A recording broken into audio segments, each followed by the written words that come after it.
बिस्मिल्लाहिर्रहमानिर्रहीम। आज के इस सेगमेंट में हम लोग यूनिट नंबर 6 जिसका टाइटल है वेव, या टाइटल आप कह सकते हो वेव एंड ऑक्सीलेशन, आज हम लोग इस पर बातचीत शुरू करेंगे। ठीक है,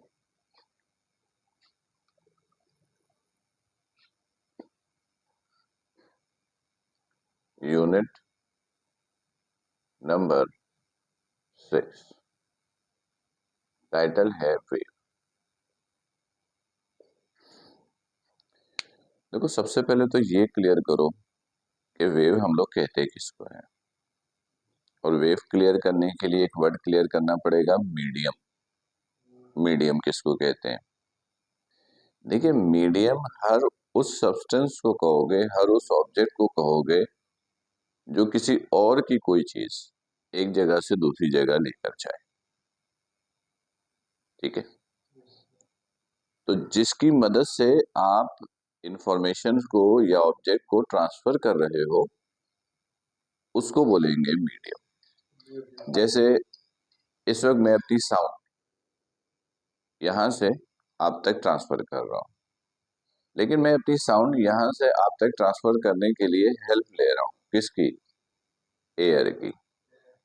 अगर मेरे और आपके दरमियान एयर ना हो तो मेरी लिप्स आपको हिलती हुई नजर तो आएंगी, मेरी साउंड आप तक पहुंचेगी नहीं।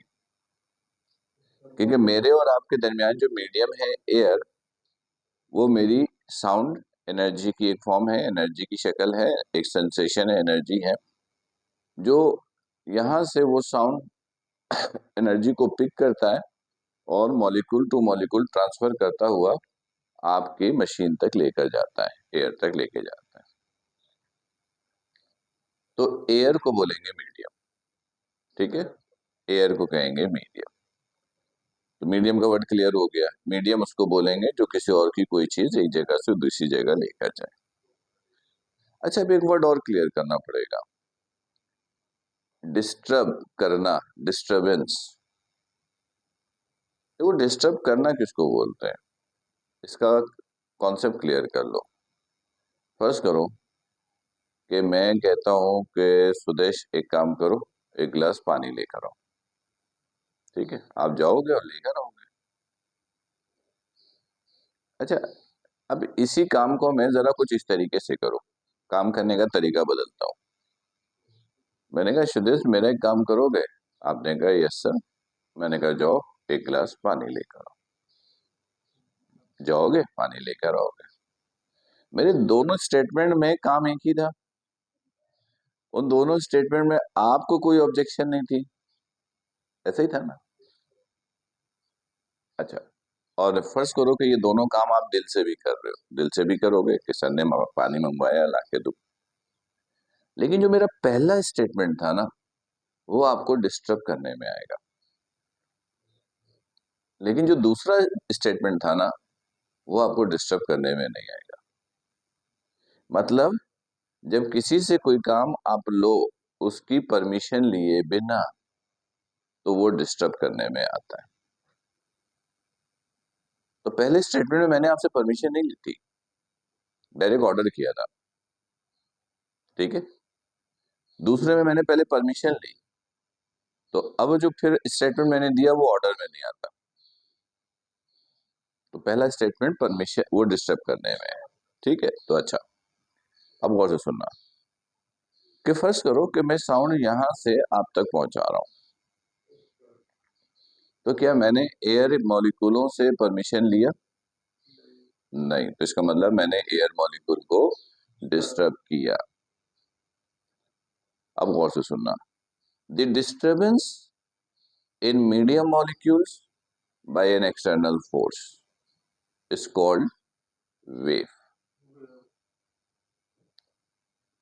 अच्छी तरीके से कॉन्सेप्ट क्लियर करना है, क्योंकि पूरा यूनिट इसी पर बेस करेगा।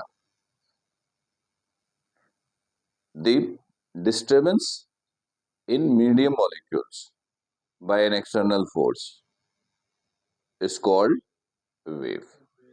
ठीक है, चलो ये तो हमने कहा कि वेव जो है वो एक डिस्टर्बेंस है, ये एक डिस्टर्बेंस है in medium molecules, in medium molecules।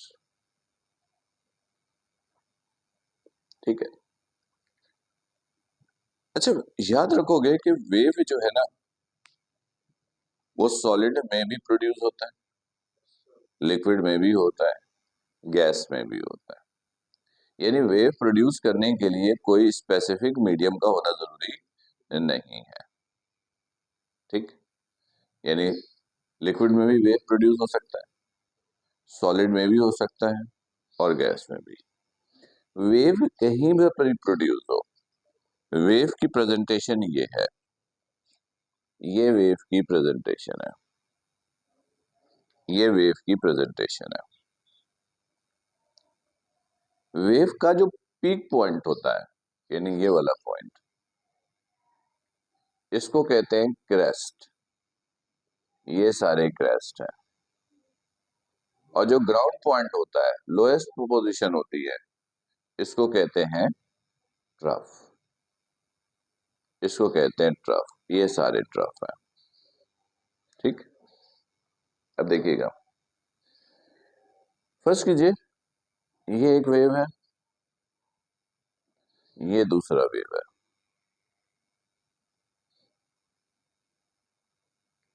जब टू वेव्स एक दूसरे को इंटरसेक्ट कर दे, जब टू वेव्स एक दूसरे को इंटरसेक्ट कर दे, तो जिस पॉइंट पे इंटरसेक्ट करता है, उस पॉइंट को कहते हैं, यानी ये सारे इंटरसेक्शन पॉइंट है, इसको कहते हैं नोड। क्या कहते हैं? नोड। ये भी नोड है, ये भी नोड है, ये भी नोड है, ये भी नोड है, ये सारे नोड्स है। और ये जो एक्सट्रीम पॉइंट है, ये इसको कहते हैं एंटी नोड। क्या कहेंगे इसको? Anti node. ठीक, अच्छा, चलो, नोड और एंटी नोड भी समझ में आ गया। और ये जो क्लोज पाथ है, ये जो क्लोज पाथ है, ये जो क्लोज पाथ है, इसको कहते हैं लूप। क्लोज पाथ को क्या कहते हैं? लूप कहते हैं। ठीक है, अच्छा। अब याद रखोगे कि ये वेव है, अगेन ये दूसरा वेव है। नोड और नोड के दरमियान जो डिस्टेंस होता है, वो होता है λ/2। नोड और नोड के दरमियान डिस्टेंस कितना होता है? λ/2। लैम्डा क्या होता है? वेवलेंथ है। वेवलेंथ क्या होता है? टू कंसेक्यूटिव क्रेस्ट या टू कंसेक्यूटिव ट्रफ के दरमियान डिस्टेंस को बोलते हैं।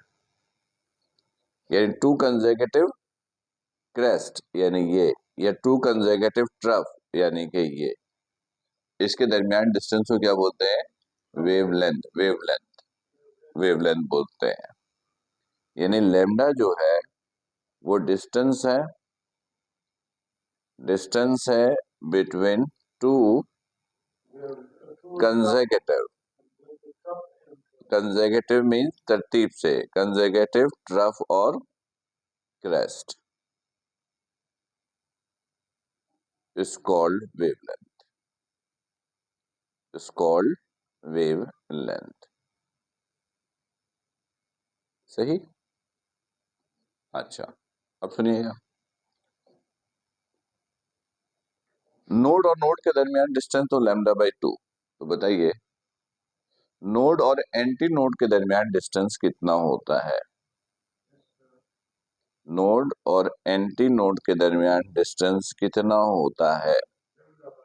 λ/4। एंटी नोड और एंटी नोड के दरमियान डिस्टेंस कितना होता है? λ/,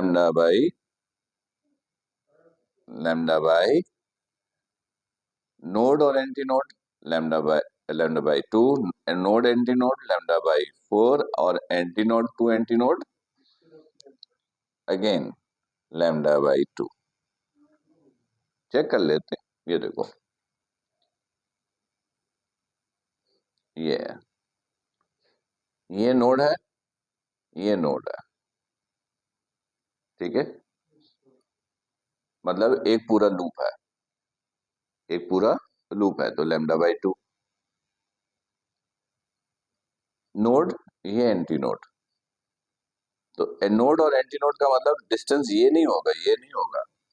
नोड और एंटी नोड का मतलब डिस्टेंस ये होगा, यहां से यहां तक। जब हम बोलते हैं ना कि नोड और एंटी नोड के दरमियान डिस्टेंस, तो नोड ये है, एंटी नोड ये है, नोड ये, एंटी नोड ये है, तो ये डिस्टेंस नहीं होता है। नोड और एंटी नोड के डिस्टेंस का मतलब होता है यहाँ से ये परपेंडिकुलर, ये इंटरसेक्ट, ये है, दिस इज λ/4, ये λ/2, ठीक है। अब एंटी नोड और एंटी नोड के दरमियान देखो, ये एंटी नोड ले लिया, ये एंटी नोड ले लिया, ये एंटी नोड ले लिया, दो, ये ड्रॉ किया, तो ये कितना होगा, λ/2, सॉरी λ/4, ये बताया मैंने आपको, λ/4। इसे यहां से ड्रॉ किया, तो ये कितना होगा, λ/4।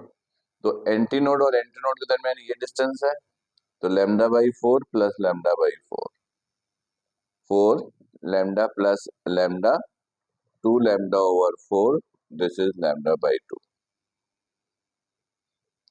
तो एंटी नोड और एंटी नोड के दरमियान डिस्टेंस कितना होता है, λ/2। क्लियर, ठीक है। चलो ये बात भी हो गई। अच्छा जी, अब देखिएगा,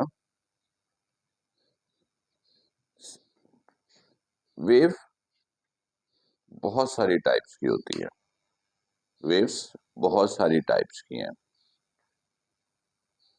वेव अगर रुकी हुई है तो उसको कहते हैं स्टैंडिंग वेव, स्टेशनरी वेव, रुकी हुई वेव। और अगर वेव ट्रेवल कर रही है तो उसको कहेंगे ट्रेवलिंग वेव। जैसे फॉर एग्जांपल, इस वक्त मेरी साउंड वेव है, बताओ ये स्टैंडिंग वेव है, ट्रेवलिंग वेव है, ट्रेवलिंग वेव है, यहां से ट्रेवल कर रहा है। मेरे बॉडी के अंदर सॉलिड है, लिक्विड है, गैस है, मॉलिक्यूल्स, जैसे सॉलिड है, बोन्स है, गोश्त है, लिक्विड है, उनके मॉलिक्यूल्स है, मॉलिक्यूल में मोशन है, तो जैसे सॉलिड है उसके मोशंस वाइब्रेटरी होते हैं, तो वो भी वेव क्रिएट करता है, लेकिन वो एक ही जगह पे करता है, एक जगह से दूसरी जगह तो नहीं जा रहा, तो उसको कहेंगे स्टैंडिंग वेव। वाइब्रेट तो कर रहा है लेकिन वो स्टैंडिंग वेव, रुकी हुई वेव है। जैसे गिटार, स्ट्रिंग लगी होती है, आपने यूं तारों को यूं किया, तो वो एक ही जगह पे ऊपर नीचे हो रही है, तो उसको कहेंगे स्टैंडिंग वेव। साहिल समंदर पे खड़े हो, सामने से वेव चली आ रही, पानी की लहरें हैं, वेव्स हैं, वो ट्रेवल कर रही है, वो ट्रेवलिंग वेव्स। तो वेव की जो मेजर अभी टाइप हमने देखी वो दो, एक स्टैंडिंग और एक ट्रेवलिंग, ठीक है। अब गौर से सुनिएगा, वेव हमने किसको बोला, वेव हमने बोला मीडियम के मॉलिक्यूलों में जो डिस्टरबेंस होती है। तो जब मीडियम के मॉलिक्यूलों में डिस्टरबेंस होती है तो सवाल ये पैदा होता है कि मीडियम का मॉलिक्यूल मूव कैसे कर रहा है या कैसे करता है। जैसे अभी मेरी साउंड यहां से आप तक जा रही है, साउंड एक वेव है।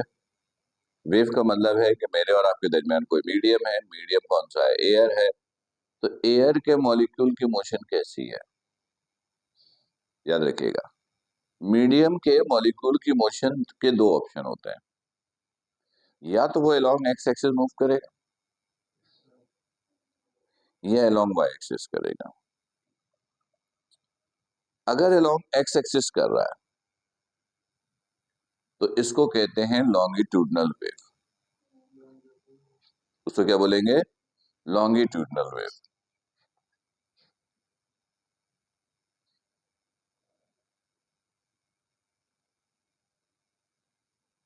Longitudinal wave. और अगर मीडियम का molecule along Y axis move कर रहा है, अलोंग वाई एक्सिस, तो ऐसी वेव्स को फिर कहते हैं ट्रांसवर्स वेव, लॉन्गिट्यूडनल वेव और ये transverse wave.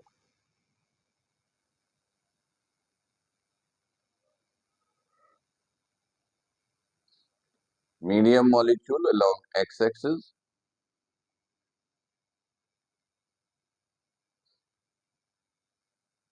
Medium molecule along Y axis.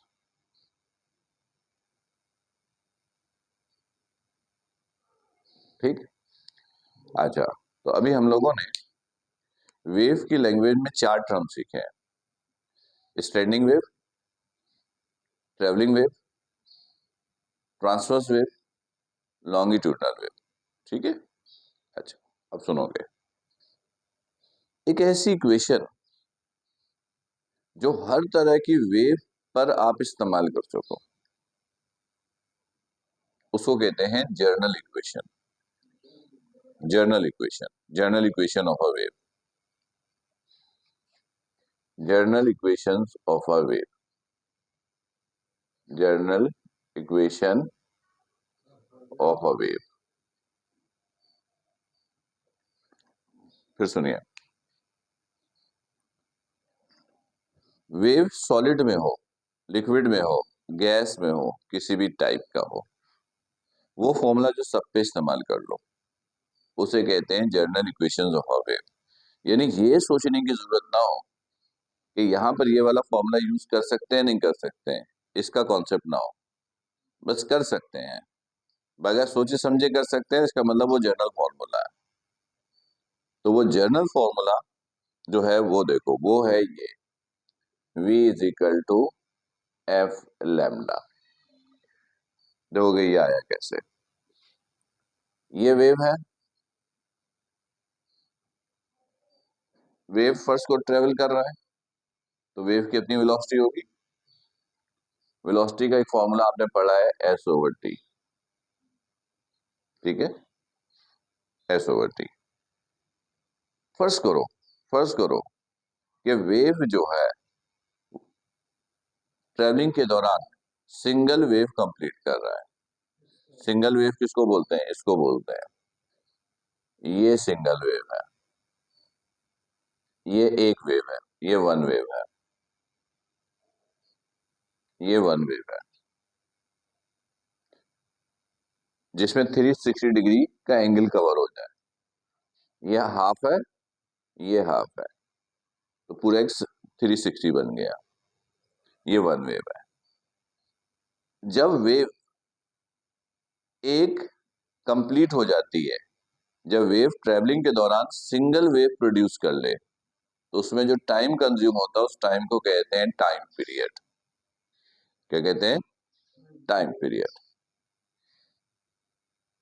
Time period, time period को लिखते हैं कैपिटल टी से। और वेव जब डिस्टेंस कवर करता है ना, तो वेव का डिस्टेंस हम हमेशा लैम्डा की फॉर्म में मेजर करते हैं। किसी फॉर्म में, लैम्डा की फॉर्म में। तो इसको आप ऐसे लिख सकते हो, v is equal to S की जगह लैम्डा, टाइम की जगह टी, कैपिटल टी। सही है। फिर इसको आप ऐसे लिख सकते हो, v is equal to 1/t into lambda. ठीक। फिर सुनोगे, जब वन वेव कंप्लीट होता है, वन वेव, तो जो टाइम कंज्यूम होता है वो टाइम पीरियड। इसको उल्टा करो, रिवर्स करो, एक सेकंड में कितनी वेव्स कंप्लीट हो रही है, how many number of waves complete in 1 second, it is called frequency. Frequency और टाइम पीरियड एक दूसरे का इनवर्स होता है। फ्रीक्वेंसी और टाइम पीरियड एक दूसरे का क्या होता है, इनवर्स होता है। हर एक के लिए, सॉलिड, लिक्विड, गैस, सब में फ्रीक्वेंसी सबका होता है, टाइम पीरियड सबका होता है, दोनों एक दूसरे के हमेशा इनवर्स होगा। तो 1/t को हम क्या लिख सकते हैं, फ्रीक्वेंसी। तो ये फॉर्मूला बन गया v is equal to F lambda. ठीक, तो ये जो फॉर्मूला है ना, ये जनरल फॉर्मूला है, मतलब किसी के लिए भी आप इस्तेमाल कर सकते हो। ठीक है, अच्छा। अब याद रखोगे कि वेव का एक जनरल फॉर्मूला और भी है, वेव का एक जनरल फॉर्मूला और भी है, another general formula, another general formula.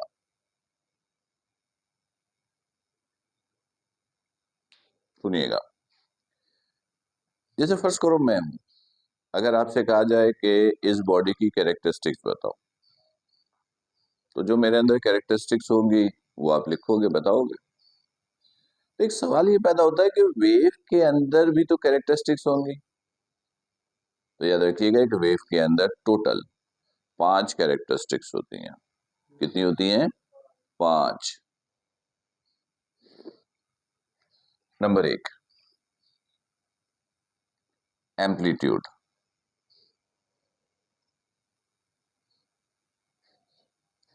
Amplitude को हम लोग ए से लिखते हैं, अभी बताता हूं। एम्पलीट्यूड को ए से लिखते हैं और ये वेव की एनर्जी को रिप्रेजेंट करता है, एनर्जी ऑफ वेव को रिप्रेजेंट करता है। फिजिकली कैसे पहचानेंगे, ये तो चलो समझ में आ गया कि एम्पलीट्यूड ए से लिखेंगे और ये वेव की एनर्जी है। लेकिन जैसे ये वेव है, मैंने कहा बताओ इधर एम्पलीट्यूड किधर है, तो वेव को दरमियान से कट करो, ये जो है ये या या या ये सब बराबर होता है, इसको एम्पलीट्यूड बोलते हैं। और को एम्पलीट्यूड से एनर्जी का पता चलता है और इसका यूनिट, लेकिन इसका जो यूनिट है ना वो एनर्जी का नहीं है, उसका यूनिट वही है, सिंपल मीटर, डिस्टेंस का यूनिट होता है, होता तो ये डिस्टेंस है, लेकिन इससे वेव की एनर्जी का पता चलता है। अगर एम्पलीट्यूड ज्यादा है तो वेव की एनर्जी ज्यादा है, एम्पलीट्यूड कम है तो वेव की एनर्जी कम है। दूसरी चीज, दूसरी कैरेक्टरिस्टिक जो वेव की है वो है उसकी वेवलेंथ, जिसको लैम्डा से लिखते हैं। लैम्डा समझ में आ गया है, लेकिन वेव की फॉर्म में लैम्डा जो कैरेक्टरिस्टिक्स होता है वो डिफाइन कैसे होता है, उसके लिए एक वर्ड इस्तेमाल करते हैं हम लोग, एक अल्फाबेट के, और ये बराबर होता है 2 पाई ओवर लैम्डा के। ये जो के है ना, के, इसको हम लोग वेव नंबर बोलते हैं, कांस्टेंट नहीं है ये, इसको हम लोग वेव नंबर बोलते हैं। और इनडायरेक्टली आप इसको फ्रीक्वेंसी बोल सकते हो, लेकिन ये है वेव नंबर। लेकिन फ्रीक्वेंसी तो wave number complete in 1 second होता है, तो यहाँ 1 सेकेंड की कोई बात तो नहीं हो रही है, इसलिए डायरेक्टली आप फ्रीक्वेंसी नहीं बोल सकते हो। ये वेव नंबर है जो बराबर होगा 2 पाई ओवर लैम्डा के, लैम्डा वेव लेंथ है। फिर तीसरी चीज, हॉरिजॉन्टल डिस्टेंस।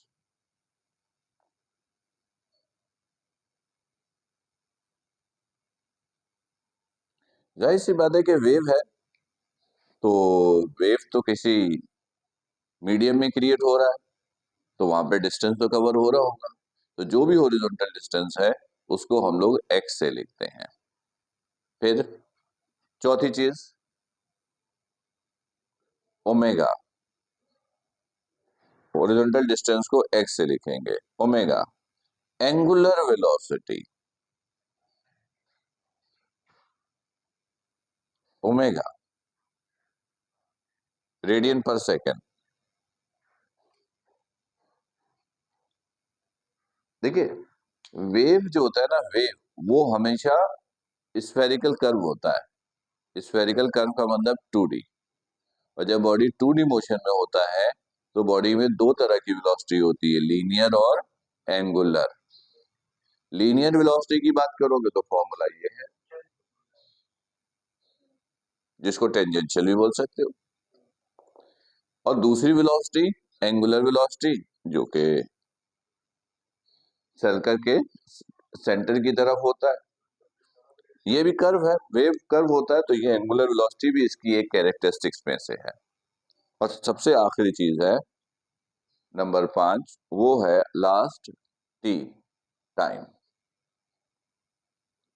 यानी टाइम भी बड़ा इंपॉर्टेंट रोल प्ले करता है। जैसे वेव है, आपने कहा वेव ने टाइम बड़ा कम कंज्यूम किया, तो आप बोलोगे वेलोसिटी ज्यादा है। टाइम जो है वो वेव की कैरेक्टरिस्टिक्स में एक बड़ा इंपॉर्टेंट रोल प्ले करता है। ये 5 चीजें हैं जो वेव की कैरेक्टरिस्टिक्स को रिप्रेजेंट करता है। अब मैंने बोला एक काम करो, इन पांचों को मिला दो। मिला दो तो क्या बनेगा? वेव की इक्वेशन बनेगी। लेकिन वो इक्वेशन क्या बनेगी? वो इक्वेशन ये बनेगी, ए साइन के एक्स माइनस ओमेगा टी। यानी इन पांचों को मिलाओगे, कंबाइन करोगे, तो रिजल्ट ये निकलता है। ये इन पांचों के दरमियान रिलेशन है, ये पांचों के दरमियान इंटरेक्शन बताएगा, क्या ताल्लुक बताएगा। और ये सब मिल गया है तो एक वेव के नेट फंक्शंस को रिप्रेजेंट करता है, एक वेव की टोटल कैरेक्टरिस्टिक्स को रिप्रेजेंट करता है। इसलिए हम लोग उसको नाम देते हैं वाई का, और वाई को बोलते हैं function of a wave, functions of a wave, functions of a wave. ठीक, अच्छा। तो अभी तो हम लोगों ने सिर्फ ये देखा कि वेव क्या होता है और उसकी कुछ कैरेक्टरिस्टिक्स हम लोगों ने देखी। अच्छा, अब वेव जो है एयर में भी ट्रेवल करता है, ठीक है, और सॉलिड में भी करता है वेव, लिक्विड में भी करता है। जैसे कि वाटर है, पानी है, या दीवार है, पहले सॉलिड ले लेते हैं, ये सॉलिड है। बाद वक्त क्या होता है कि बंद कमरे में हम लोग गुफ्तगू करते हैं, तो इसके बावजूद साउंड बाहर जाती है ना, जाती। जब कमरे में हम लोग हैं, गुफ्तगू हो रही होती है और कोई लड़ाई झगड़े हो रहे हो या बहुत जोर, तो आवाज बाहर जाती है, दरवाजा बंद होने के बावजूद, सब कुछ बंद होने के बावजूद। रीजन, ये मीडियम का, ये नहीं सुराख नहीं, ये मीडियम का काम करता है, ये मीडियम का काम करता है, इसके अंदर भी मॉलिक्यूल्स हैं, बहुत करीब करीब है। अच्छा, मैं एक चीज और बताऊं, जैसे अभी मैं ये साउंड प्रोड्यूस कर रहा हूँ, ये साउंड फर्स्ट करो के दरवाजे तक जा रही होगी, अब वो गेट तक तो नहीं जा रही होगी। हाँ, नहीं अभी तो नहीं जा रही है। नहीं जाने की वजह समझ लो, यानी फिनोमिना समझ लो कि वेव कैसे है। वेव मैंने साउंड मैंने यहाँ पे प्रोड्यूस किया अपनी माउथ से, तो ये साउंड एनर्जी है।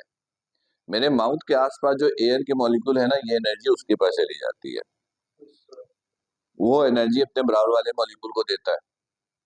लेकिन वो फिर मॉलिक्यूल मेरे लिए फ्री में काम नहीं करता है, वो मेरी एनर्जी में से थोड़ी सी एनर्जी ले लेता है, बाकी एनर्जी बराबर वाले को देता है। फिर वो उस एनर्जी में से थोड़ा सा खुद रख लेता है, बाकी अपने बराबर वाले को।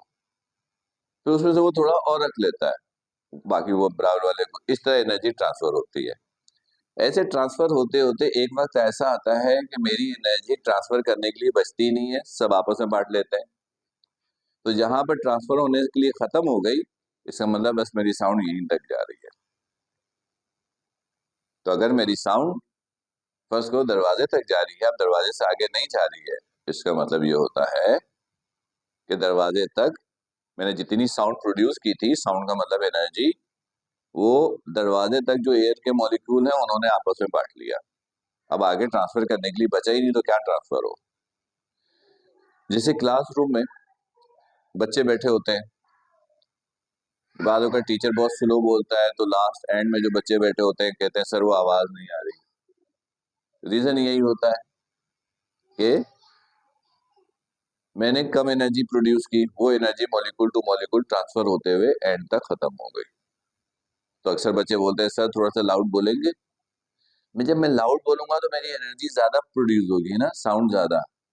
तो मॉलिक्यूल टू मॉलिक्यूल जब एनर्जी कंज्यूम होगी तो कम होगी, तो एंड तक बचेगी, यानी साउंड मेरी दूर तक जाएगी। ठीक, इस तरह साउंड में एनर्जी। अच्छा, अब ये सॉलिड है, जितनी तेज आवाज इधर आ रही है इतनी तेज आवाज दीवार की दूसरी तरफ नहीं जाएगी, क्योंकि एयर के मॉलिक्यूलों के दरमियान बड़ा डिस्टेंस है, इसके मॉलिक्यूल्स के दरमियान तो बड़े करीब करीब है। तो बस ये मेरी एनर्जी यहां से उधर तक ट्रांसफर होने में ही बढ़ जाती है, यानी बहुत करीब करीब है ना मॉलिक्यूल, इसने थोड़ी रख ली, इसने थोड़ी रख ली, इसने थोड़ी रख ली, बाहर मिलती ही नहीं है। और जब कोई जोर से बोल रहा हो, लड़ाई झगड़े हो रहे हो, तो जाहिर सी बात उस वक्त एनर्जी ज्यादा प्रोड्यूस होती है, तो दीवार से भी बाहर निकल जाती है, क्योंकि इनके रखने के बावजूद भी एक्स्ट्रा बच जाती है। राइट। अच्छा, चलो ये बात हो गई। अब गौर से सुनोगे। अब अगर एक वेव, जैसे साउंड है, साउंड भी एक वेव है, एक के बंद हिस्से में प्रोड्यूस हो, किसमें प्रोड्यूस हो, बंद हिस्से में, जैसे कि पाइप, जैसे कि पाइप, जैसे मैं यहां से वहां तक एक पाइप रखूं और पाइप के अंदर बोलूं सुदेश, तो वेव एक बंद हिस्से में ट्रेवल करेगी, है ना, इधर से। हाँ, क्यों? क्योंकि वो एनर्जी इधर उधर नहीं जा रही है, उसी के अंदर से जा रही है। तो थोड़ा सा बंद हिस्से में जब वेव प्रोड्यूस होती है तो उसकी कैरेक्टरिस्टिक्स याद रखो। देखो, फर्स्ट करो कि पाइप जो है, जैसे wave in a pipe, wave in a pipe, pipe के तीन तरह के पाइप है। पहला, दोनों तरफ से ओपन, एक तरफ से ओपन, दोनों तरफ से क्लोज, और चौथा ऑप्शन तो नहीं होता पाइप में। ये तीन ऑप्शन है। नींद आ रही है हुए सुदेश? अच्छा, अच्छा।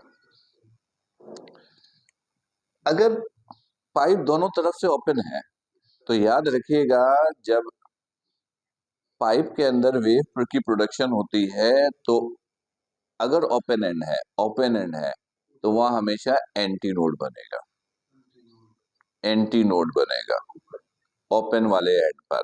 मतलब देखो, ये ओपन है तो यहाँ पे एंटी नोड, क्लोज है तो क्लोज पर नोड बनेगा। क्या बनेगा? नोड बनेगा। ठीक है। अच्छा, अब एक चीज सीखोगे, ये तो मैं यहाँ लिख देता हूँ कहीं पर। Open and, open and anti node, और क्लोज एंड होगा तो नोड होगा। अब ये देखोगे, फर्स्ट कीजिए कि ये पाइप है, दोनों एंड क्या है, ओपन है। मैंने कहा आपके पास एक लूप है। कितना लूप है? लूप समझ में आ गया है ना? लूप। मैंने एक लूप के लिए यहाँ पे डायग्राम बना के दो। क्या बना के दो? यानी इसमें एमसीक्यू कैसे आएगा? हम पाइप की लेंथ दे देंगे, ये लेंथ है 2 मीटर, और कहेंगे कि एक लूप के लिए वेवलेंथ निकाल के दो। हम कहेंगे you have a pipe, both end is open, in between the pipe या in pipe one loop, two loop और three loop is producing, then wavelength of wave is. तो अब ये सीखोगे कि एक लूप के लिए कैसे डायग्राम बनेगा। इधर एंटी नोड, इधर एंटी नोड, तो ये ऐसे बनेगा।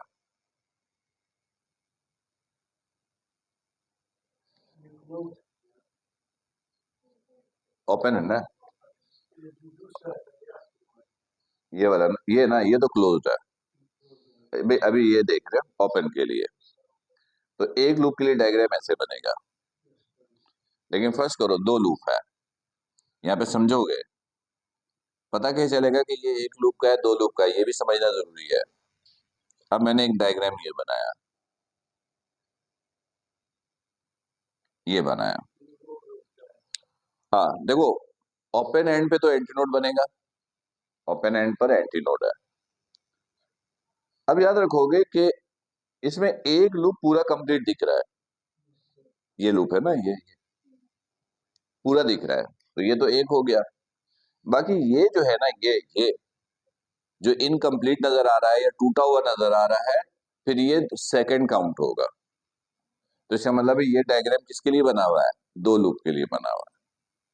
लेकिन यहाँ पे देखो, यहाँ तो कोई लूप कंप्लीट नहीं है ना, तो इसका मतलब ये जो भी इनकम्प्लीट पोर्शन है वो किसका है, एक लूप का है।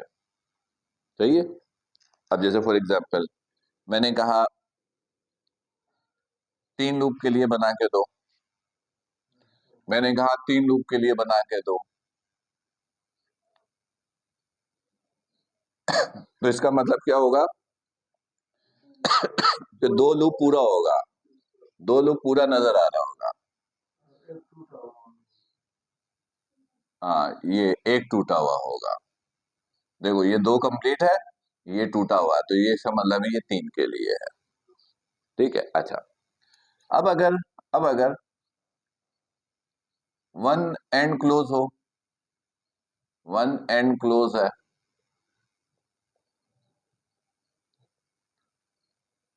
वन एंड क्लोज है, अब एक लूप के लिए बनाना है, तो ये क्लोज एंड पे क्या बनेगा, नोड बनेगा। क्लोज एंड पे क्या बनेगा, नोड बनेगा। तो ये देखो, ये ऐसे बनेगा, ये एक लूप के लिए। लेकिन अगर फर्स्ट करो कि दो लूप के लिए बनाना है, तो ये ऐसे बनेगा, एक लूप पूरा दिख रहा है, एक लूप पूरा दिख रहा है और दूसरा टूटा हुआ है, तो ये दो लूप के लिए है। चलो ये समझ में आ गया। अब अगर बोथ क्लोज्ड है, बोथ एंड क्लोज्ड है,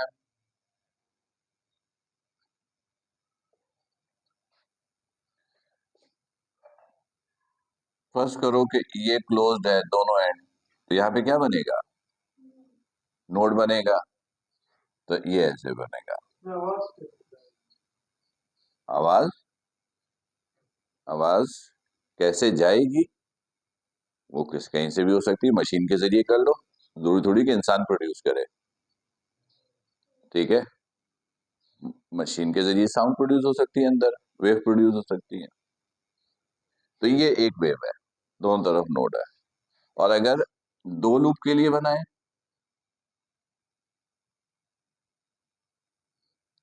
तो ये होगा,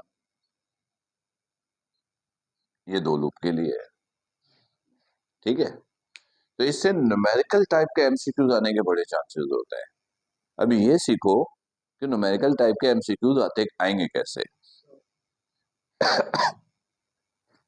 हम लेंथ दे देंगे पाइप की, दे दिया, कहेंगे दो लूप के लिए वेवलेंथ निकालो, और फिर बताएंगे कि पाइप दोनों एंड से ओपन है, दोनों एंड से क्लोज है, या एक एंड क्लोज है एक एंड ओपन है। तो आप करोगे क्या, फॉर एग्जाम्पल ये है,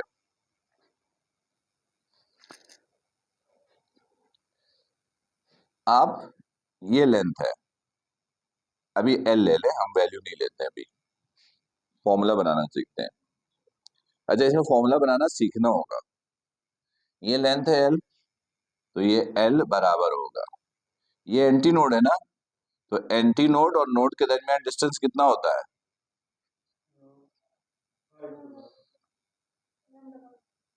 lambda by, lambda by four, ये याद रखना पड़ेगा, ये बहुत काम की चीजें हैं। ठीक है, ये लैम्डा बाई फोर, ये लैम्डा बाई फोर, और ये जो होगा ये भी लैम्डा बाई फोर। तो इस लेंथ के अंदर, इस लेंथ के अंदर दो लैम्डा बाई फोर है, ये और ये। तो बस अब इसको सॉल्व करेंगे तो ये हो जाएगा लैम्डा बाई टू, टू इधर आ जाएगा तो लैम्डा इज इक्वल टू 12। सही है। अब जैसे फॉर एग्जांपल कि इसके लिए करना है, लेंथ वही है, फर्स्ट करो 2 मीटर, ये देखो अब ये लेंथ वही है एल, इसका रिलेशन कैसे बनाएंगे? यहां से यहां तक कितना है? Lambda by 4। यहां से यहां तक कितना है? गुड। ये एक पूरा लूप है नोड से नोड, और यहां से यहां तक लैम्डा बाई 4। तो इसका एलसीएम लिया 4, तो lambda plus 2 lambda plus lambda 4 lambda over lambda, ये कैंसिल, सॉरी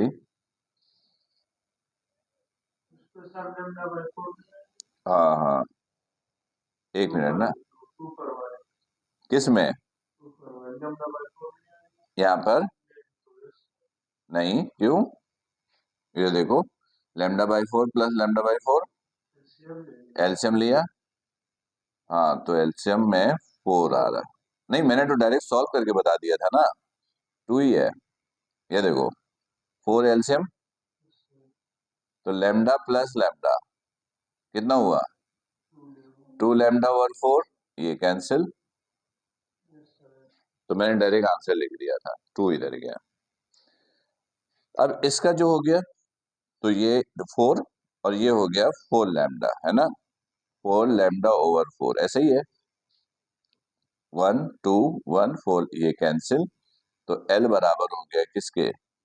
लैम्डा के।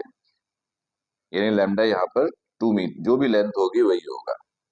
तो ये रिलेशन निकालना आना चाहिए। अब जैसे फॉर एग्जांपल इसके लिए रिलेशन निकालना है, सुदेश बताओ क्या लिखूं? इसके लिए फर्स्ट करो ये लेंथ एल है, क्या लिखोगे?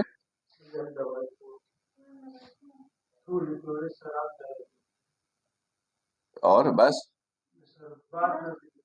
क्या? गुड।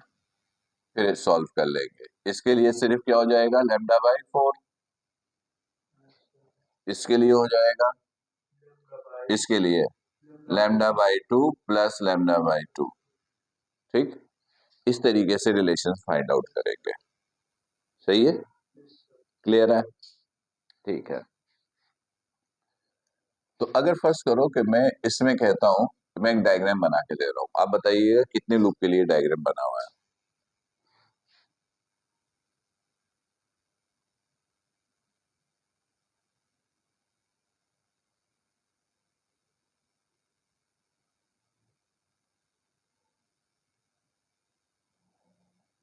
ये कितने लूप है इसमें? ये 3 लूप के लिए है, गुड। इस ये कितने लूप के लिए है? 3 के लिए है। ये कितने के लिए है? 4 के लिए। ठीक है, तो ये आपको आ गया, ये न्यूमेरिकल टाइप के एमसीक्यूज के लिए बड़ा इंपॉर्टेंट है। ठीक, अच्छा अभी एक छोटा सा पॉइंट और डिस्कस करते हैं, फिर जितने पॉइंट डिस्कस कर लेंगे उसके एमसीक्यूज डिस्कस करते हैं थोड़े से। अभी ये चैप्टर बहुत बड़ा है, ये यूनिट बहुत बड़ा यूनिट है। हाँ, इंशाल्लाह। ठीक है।